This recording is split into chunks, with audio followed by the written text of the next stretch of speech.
So I'm going to read another teaching from Gyatrul Rinpoche this afternoon. But first I want to just say that when I was staying with Gyatrul Rinpoche over these past years as part of his household up in Half Moon Bay, sometimes I would go home and see my parents or do some crazy thing like go sleep or something. But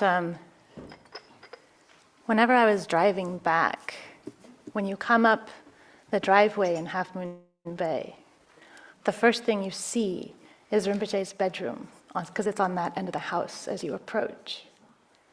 And so it always felt like I was coming home to Rinpoche.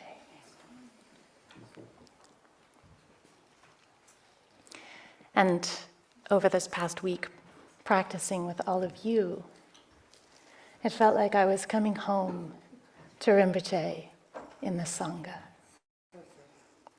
So thank you all so much, because it's really wonderful to see his intention being fulfilled and his instructions being followed and his humor being rejoiced in and recreated, and everyone just doing so beautifully and with so much devotion.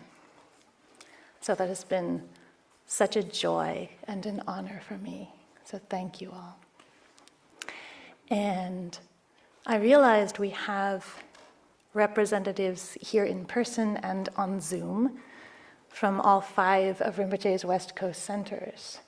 We have Carolina from Ensenada, and we had Julie Wellings and Jeannie Speeds from Ojai earlier on. And we have all of us from Tashi Choling and Portland and ODD. So we have all 5 of the centers, both here in person, and then students all over the world on Zoom. And what a remarkable thing it is. And what a remarkable representation of the scope of Rinpoche's activities and his blessings and love for all of us. So thank you all so, so much.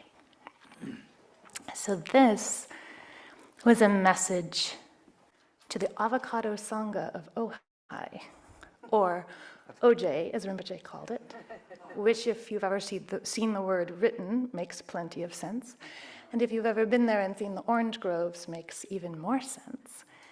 And Rinpoche had been there for a few weeks, I think, in early 2010.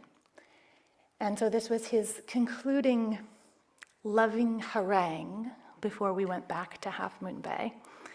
And we don't have a lot of time because we have extra prayers to do today. So I'm just going to read the beginning and the end and leave out all the really good juicy bits in the middle, because I'm stingy. And because the Umze is sitting beside me looking at his watch.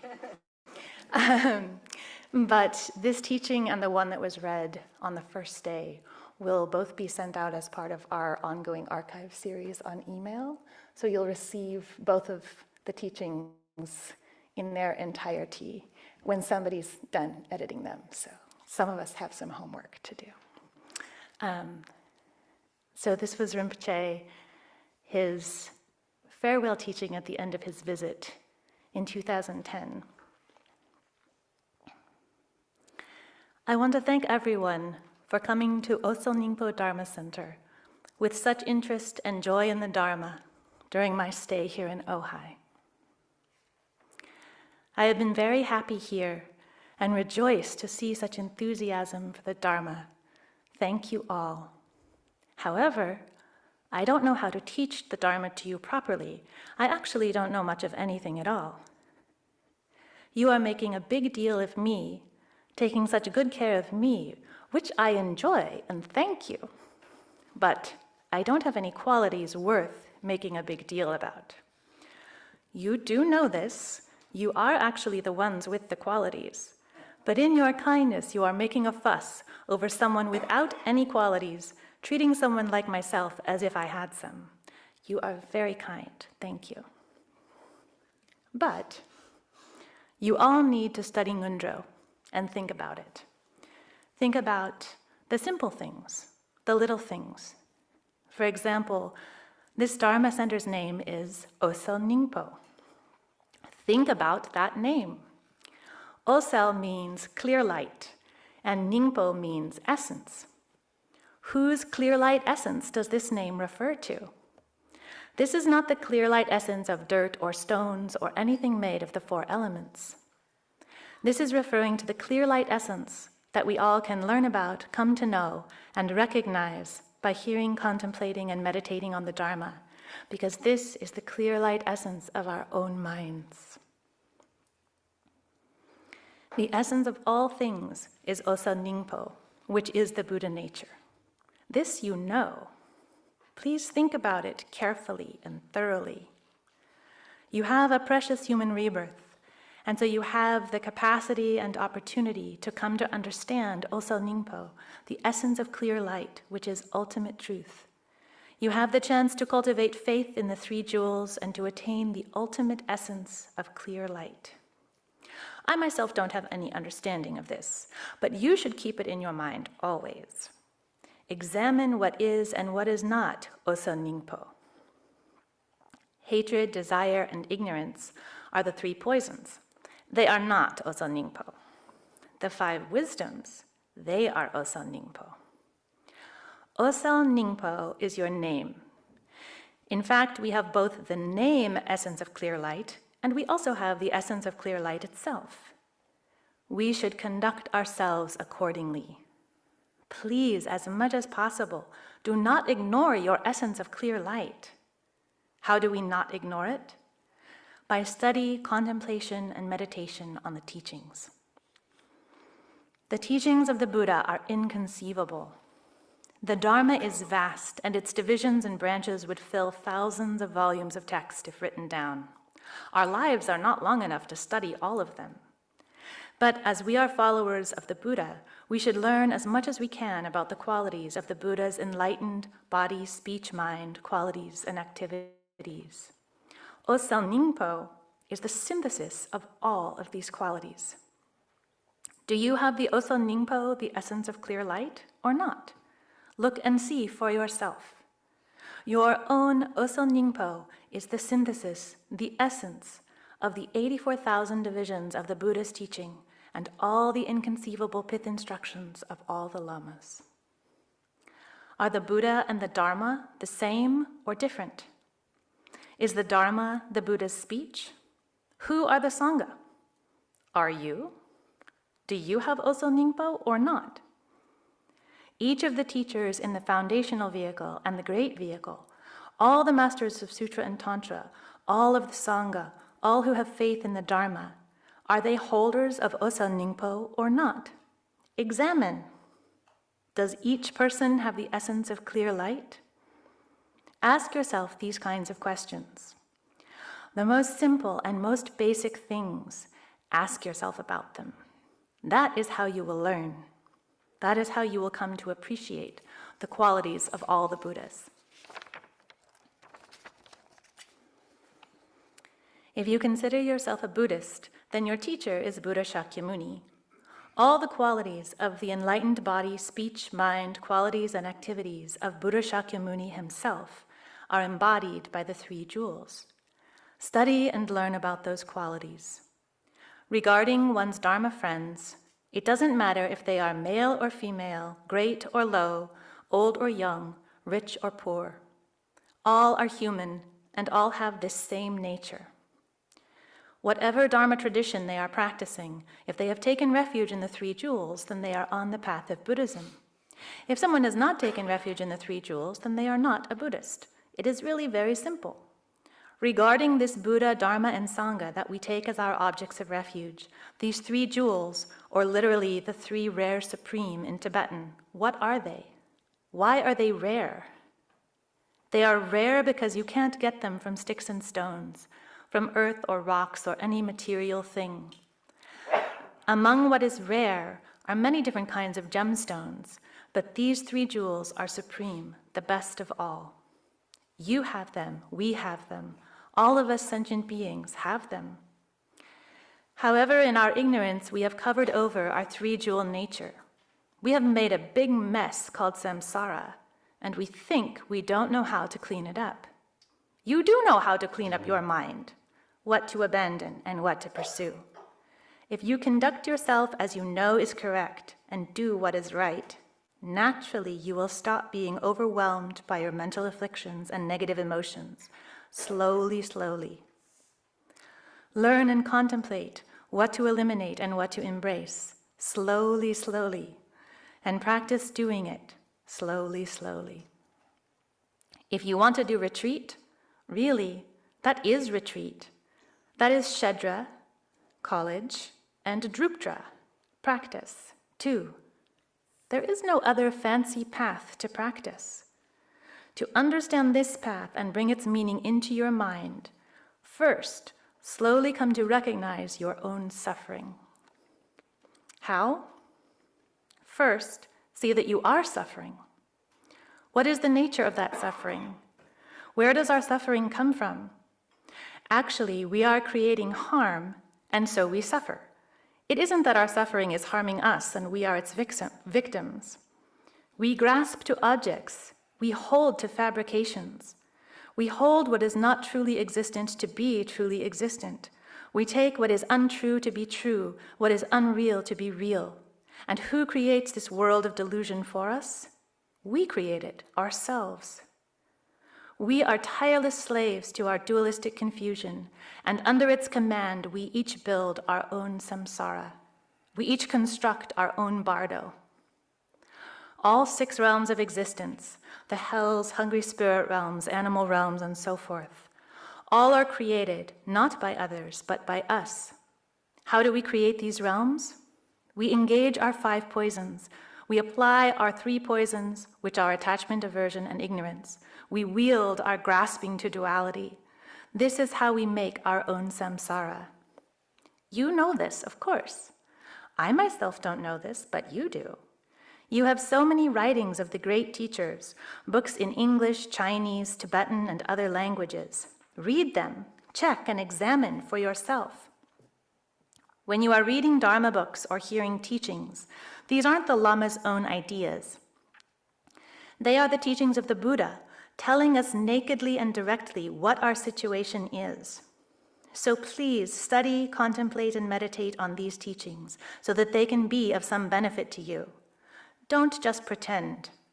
Instead, actually take in the meaning and apply it to your life. For example, according to the teachings of the Buddha and the great masters, there are things we need to eliminate or abandon. How are we going to actually eliminate those things? Throw them in a garbage can? Give me a break.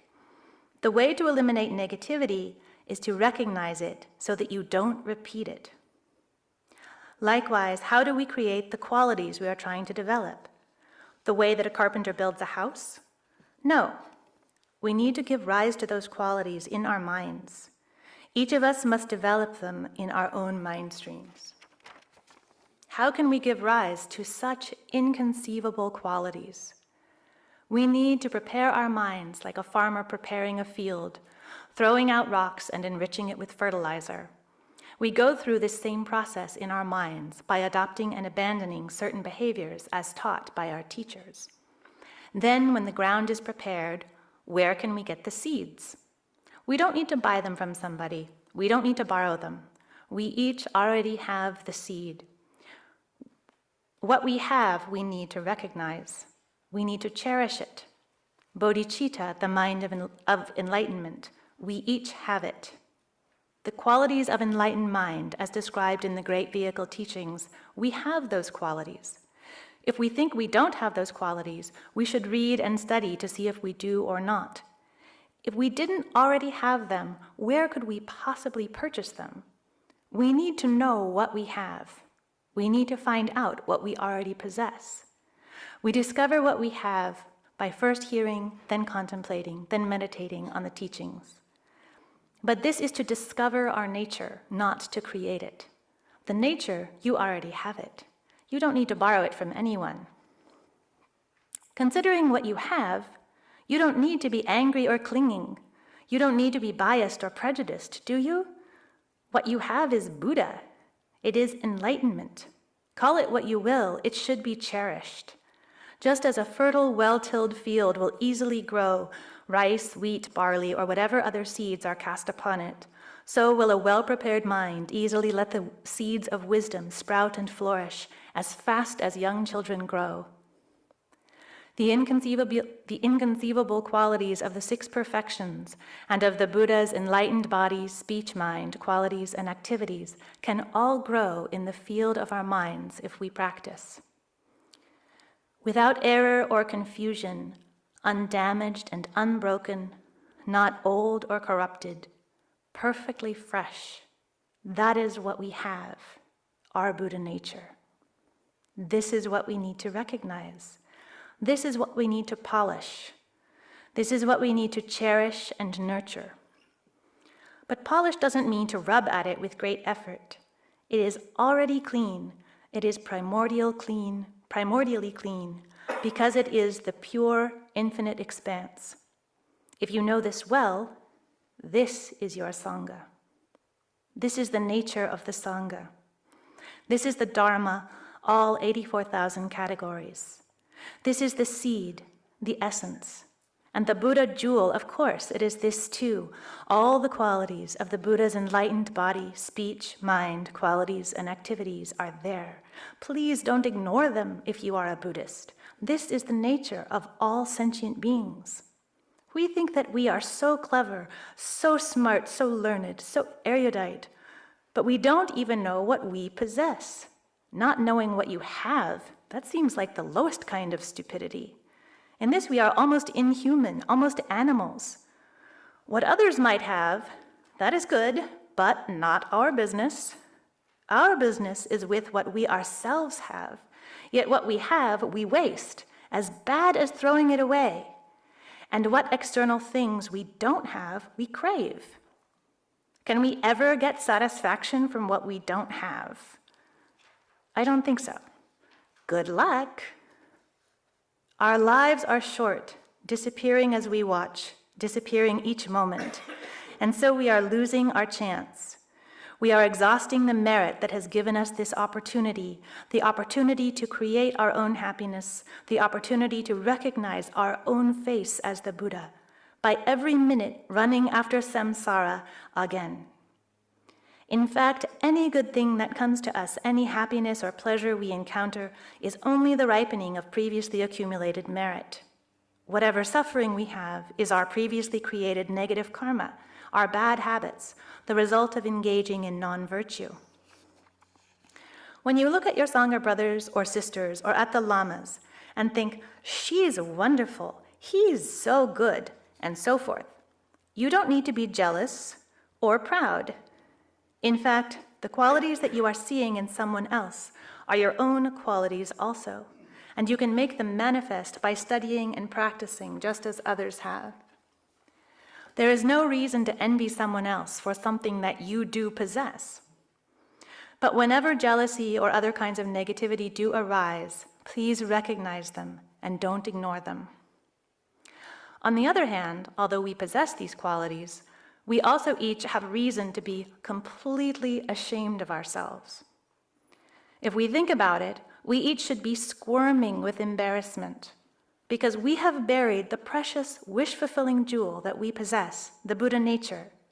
It is primordially and everlastingly free of affliction or negativity. It is original Buddhahood itself, but we cover it up with our 3 poisons, desire, hatred, and ignorance.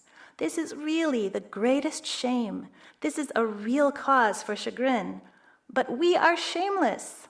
From the time we are babies in our mother's bellies, we are already full of the poisons. This isn't anyone's fault but our own. Don't try to point the finger at someone else. What we have, we try to destroy. This is our real enemy. We don't need an external enemy. We are already our own worst enemy, ignoring and covering up our own Buddha nature with our poisons, which is a kind of torture that nobody else could ever inflict on us. We are our own enemies and our own friends. We can destroy ourselves or we can benefit ourselves. Don't wait for someone else. They can't really harm or benefit you in a meaningful way. We have to do it ourselves. Just as we have created our own samsara, the worst kind of sufferings for ourselves, we can heal those sufferings. But we have to be willing to examine our own situation and our own minds. You all have an amazing capacity to look within and see yourselves, to study and think about what you learn, which is the kindness of this country, the kindness of the schools, and your own merit in being raised here. Even without schooling, however, we are all still human beings, and so there is no reason that we can't examine our own minds. We have no excuse, but still we cover up our faults rather than looking at them. Whenever you think, me, and make a big deal about yourself, if you aren't careful, you will be seen poorly by others, and the finger will be pointed at you. When someone does dare to point the finger or bring up your faults, you are so sensitive. That is Rinpoche's word. You are so sensitive. You squirm like a bug fallen into the fire. Now, when we actually have the power and the choice to train our minds, instead we let ourselves be overcome by the power of hatred, desire, ignorance, pride, and jealousy. The strength of our 5 poisons makes us so sensitive that we react violently to any slight stimulation of our negativity. If we are so sensitive in the comfort of our lives now, what are we going to do at the moment of our death?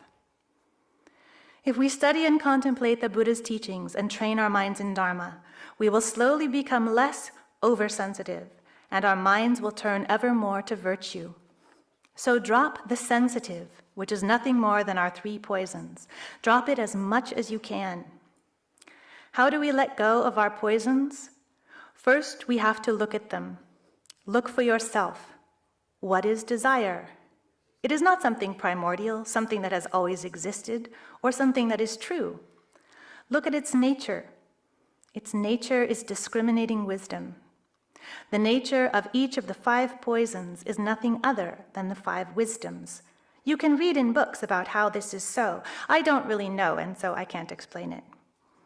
But the point is that the nature of our 3 poisons and every mental affliction and negative emotion is wisdom. And we experience this wisdom as suffering and delusion because we fail to recognize it.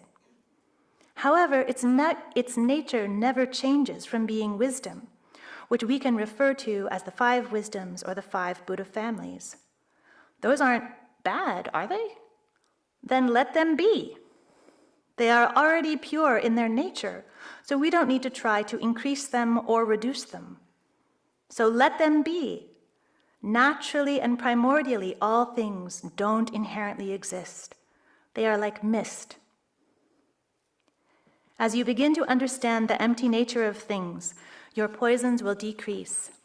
Simultaneously, see how much you are able to increase and strengthen your loving kindness and compassion, your faith and pure view.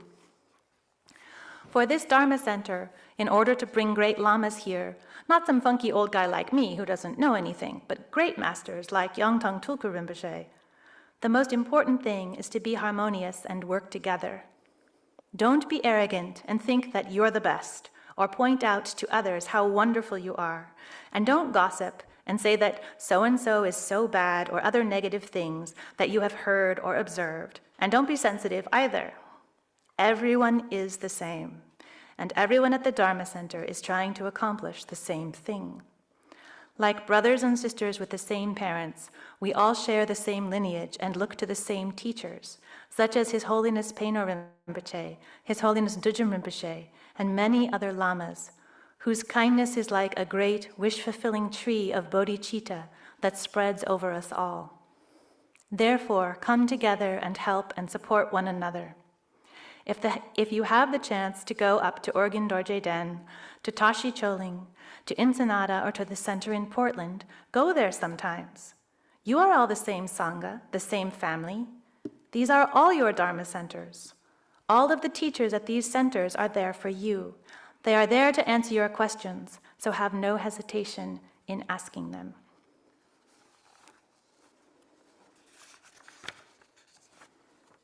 Now I'm skipping all the really good stuff.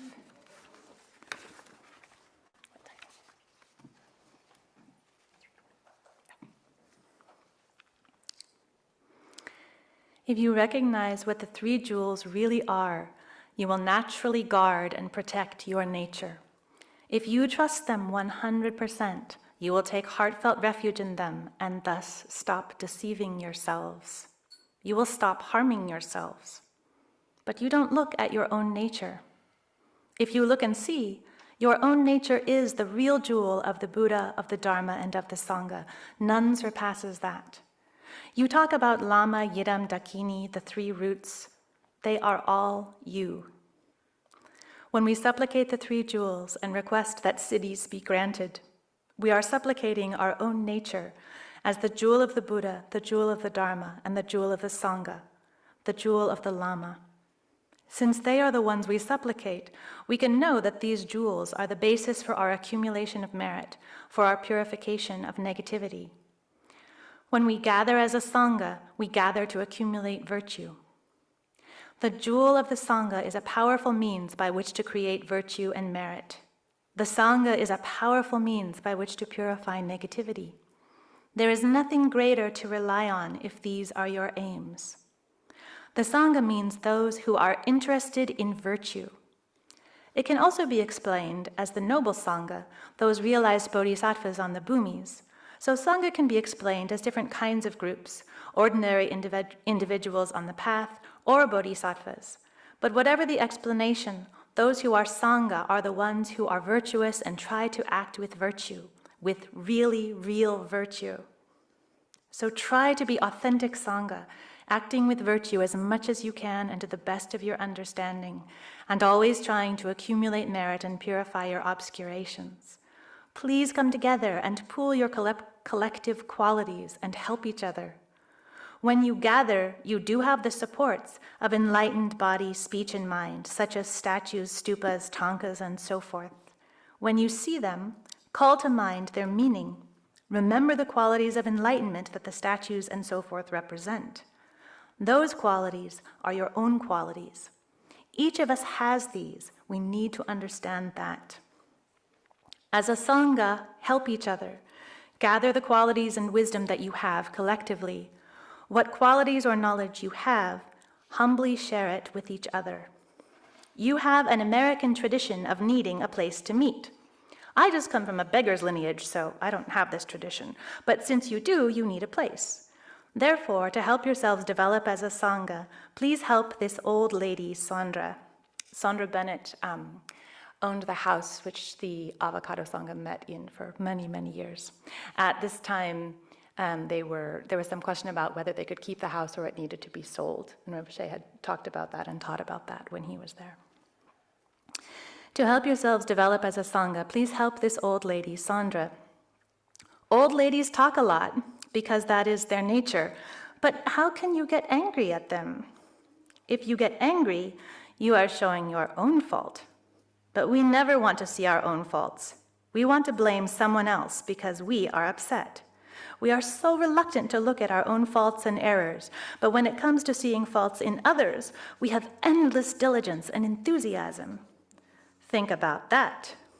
We want to think that we ourselves are pure, like flawless crystal. And if we ever accidentally find any faults in ourselves, we rush to cover them up.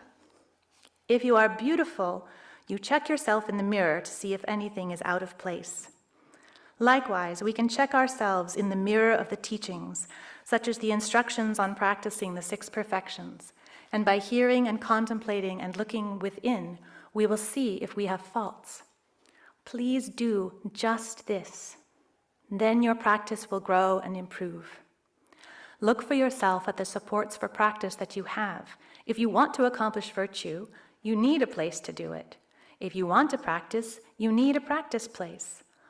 All over America, we can see this. Each group or church or university has its place to gather and study or practice.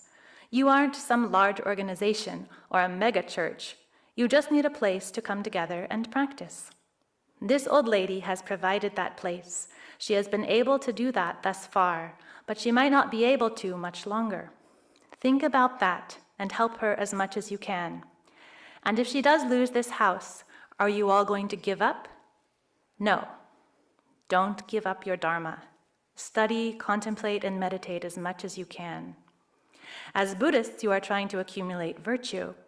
To give up is non-virtue. If you just drop all your Dharma, then at the time of your death, what are you going to do? If you want to drop something, drop your finger pointing, your gossip, your blaming. And if someone else does give up, don't be angry with them. Let it go. If you recognize what is virtue and non-virtue, then please act as I am explaining here. Considering I am a funky old guy with no qualities, if I don't give up, but you give up, how embarrassing for you. Really, that would be humiliating. But you have said that I am precious to you or important to you, and if that is the case, you wouldn't want to embarrass yourself like that. Therefore, help this old lady however you are able to. Right now, you have a place to hear, contemplate, and meditate on the Dharma. So use it. Come and work and participate here as much as you can, for everything you do in support of this Dharma center is a way to purify your obscurations and accumulate merit. This place is a place for Dharma, and if we look within our minds, we will see that we are filled with negativity, and therefore we need as much Dharma as we can get.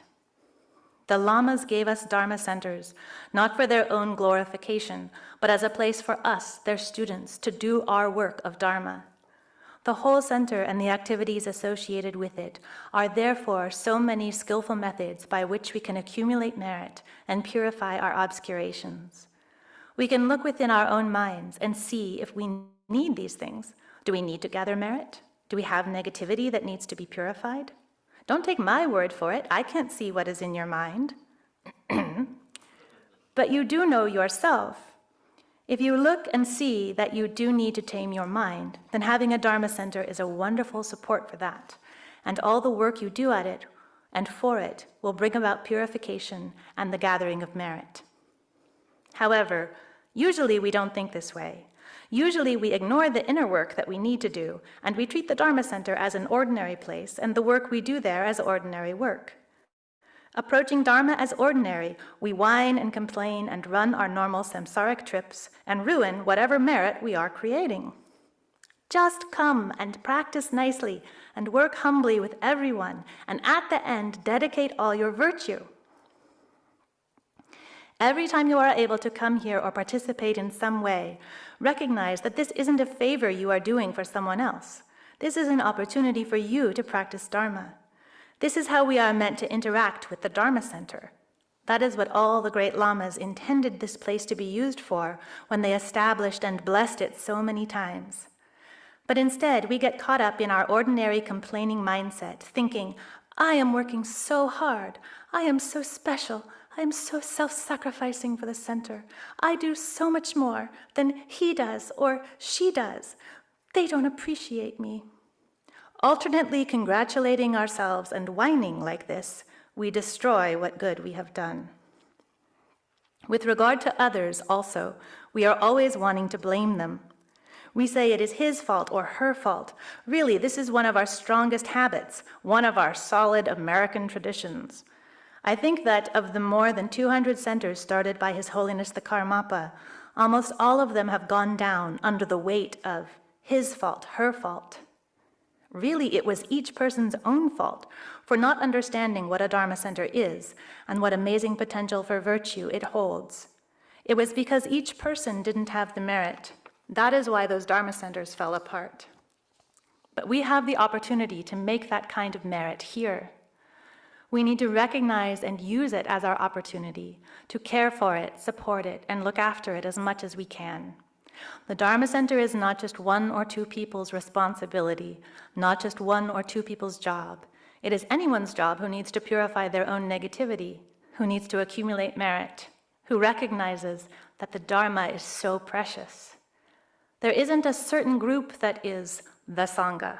We don't need to think, I am not part of that Sangha. I don't belong there. It is not my center. That is a mistaken and destructive way to think. Enough with our own trips. Enough with just being wishy-washy. Enough with making excuses for yourself like, it's not my Dharma center, to justify why you won't purify your own negativity. Enough with being bossy and thinking that you are the leader of the world. Just come and be harmonious, and then the Dharma center will thrive and the lamas will come. If the Sangha strengthens and expands, you can invite lamas and translators to teach and come. We have to start this process by each looking at our own mind streams. Do you have faults? What are they?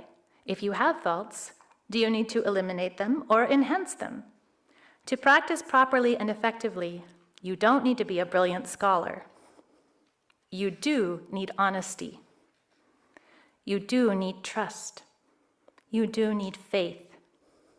As you examine for yourself, you might find that to be a Buddhist is in one way very difficult, and in one way not difficult.